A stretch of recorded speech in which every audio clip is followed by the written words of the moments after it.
Last topic before we move on to the Q&A. This year, there's going to be big discussions and planning over a project that's going to shape the future of Queens for generations, and that is Sunnyside Yards.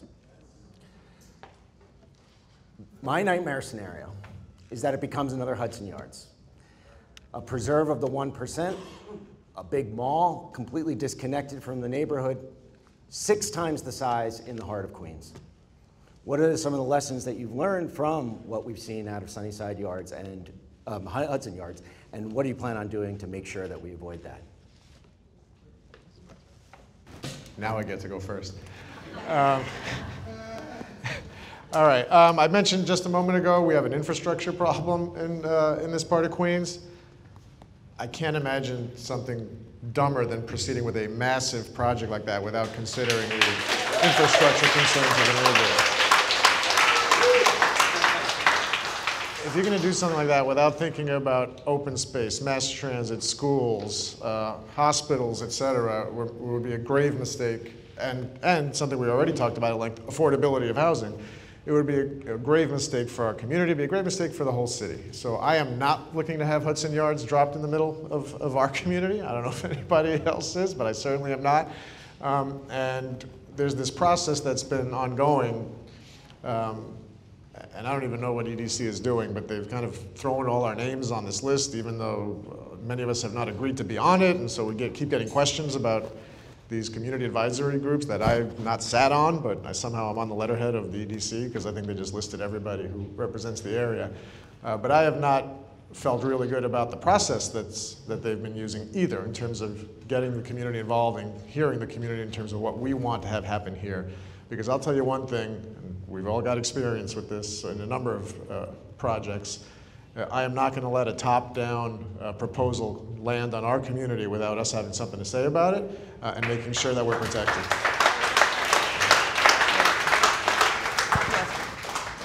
Yes. I don't know if we brought it with us, but some of you, it's on our website. It's got to be almost 3 years now. I published an editorial in the Daily News saying that I would oppose the Sunnyside Yards project as Deputy Mayor Alicia Glenn at that time, and really, it's been a bit of thing, you know, they're not listening to us. You know, this is the problem that Mike just articulated. We've put in why we don't want it. We've put in what we think is unacceptable.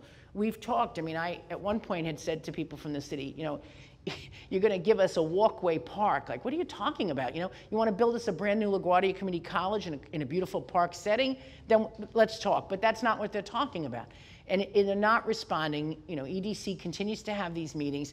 I am sorry that the meetings have been disrupted. I understand a lot of young people today want to kind of feel that that's how they express themselves, but I don't feel that disrupting them is going to get us any answers. Part of the problem here is that it's been top down because it can be. Amtrak is in its own negotiation, which is a federal issue. Amtrak is federally run. If Amtrak continues to pursue letting the city's Economic Development Corporation put this together, we're going to have a big problem. So there are things that are out of our control that we have to work as a community to focus on. Remember, no one needs more money than Amtrak. So if they think they can get a return here that's worth their while, even though I don't understand it because the platform is like 700, how much is the platform? 700 million. I get the millions and the billions confused, you know? It seems it seems untenable to me, completely untenable. But, you know, again, we don't know. We're not in total control here. So right now, we've said no to all of it. We've said no to all of it. But, you know, and the op-ed is out there, and we keep resending it to the mayor, and we send it to, now there's a different deputy mayor, and we resent it. But I am anxious about it. I feel that it would change our neighborhood. I mean, it's incomprehensible. Having said that, I also don't support a stadium there. There's still efforts. You know, a lot of people have said, there's a little underground thing that goes on where people say, well, okay, we'll never use it for housing, but what about a convention center or a stadium? I never wanted that either and opposed that many years ago. And then the last issue there is, do we put a station there? That's the one thing that I've always tried to be a little open to, if we could have access to the Long Island Railroad at Sunnyside Yards so that we here did not have to go into Manhattan and there could be a stop there for Amtrak and the Sunnyside Yards. And that is moving forward, my friends, because that, again, is 9/11 related. There was a recognition that if something happened at Penn Station, would there be redundancy? So I think, you know, those trains from Boston all come through the yards, those Amtrak trains. The other crazy things there, New Jersey Transit washes all its cars there. I don't know how many people know that. That has to be dealt with. It should never have been allowed. But see, again, I have a file of letters against that because I've been around in this job a long time. Guess what? Amtrak didn't listen, okay? They really weren't interested in what we had to say as a local community board and state group and small business group, all right? They did what they wanted. So it's a problem for us. We're gonna need a lot of oversight over Amtrak to really stop this thing from becoming a nightmare. I do think, though, issues like the station have some thought, some potential, but then you hear that accompanying that would be housing around it that we don't need. We need housing, but we don't need more high-rise. So it's gonna be a very contentious thing. We're on the record in opposition. My op-ed is out there, and if you can look it up, or we'll send it to you if you want. But I think that we have to, it's not enough to just say we're opposed. Because I think that, and it's not enough to just frankly have young people come and disrupt the meeting. I think we need to come up with some real effective ways to put pressure and find out what Amtrak is thinking. And that's something we're going to need our congressional delegation to help us with, and our borough president, and yes, our mayor and city council and the state assembly and the governor. Because if Amtrak keeps these conversations going, that's a problem. We need Amtrak to at some point say, you know what, it's not feasible. You know, we're not going to do it. But it's out there, and I think it's still something that's pretty concerning for all of us.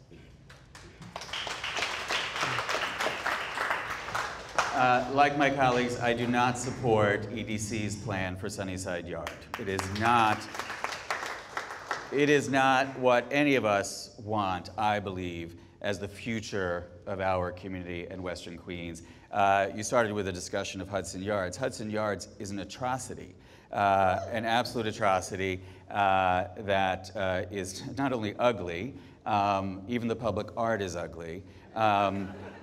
It is an absolute disaster, and I refuse to go to Hudson Yards or go on that vessel thing because it's a billionaire who supports Donald Trump's vision of what New York City should be. This is what New York City should be. These neighborhoods, Sunnyside, Woodside, Astoria. So I don't support it. We've told EDC that. We've certainly expressed our concerns a million times. As the Assemblywoman said, because of the multiple lots that are owned by multiple different people, it is sort of a hybrid of a city, state, federal issue. But I believe that all of us working together can and will stop this bad plan from ever taking place. I think it is way too cost prohibitive for them to even entertain decking over the yards, and what they need in order to be able to afford that or make that a promising proposition for anyone is unacceptable to me and unacceptable to, I think, the vast majority of people in this community. It cannot happen. It will not happen. A few years ago, some folks talked about Sunnyside Yard and the BQX, two really bad ideas coming from this administration, and neither of which is ever going to see the light of day. Can I add something to that? I'm glad Jimmy brought that up, just to add something quickly, because both BQX and Sunnyside Yards are things that are so far off into the future that we are going to have a chance to express ourselves politically on them in the 2021 municipal elections. There will be another mayor long before those plans get off the ground. And so we will have the chance to have someone who may have a different view than this administration does on both of those projects. All right.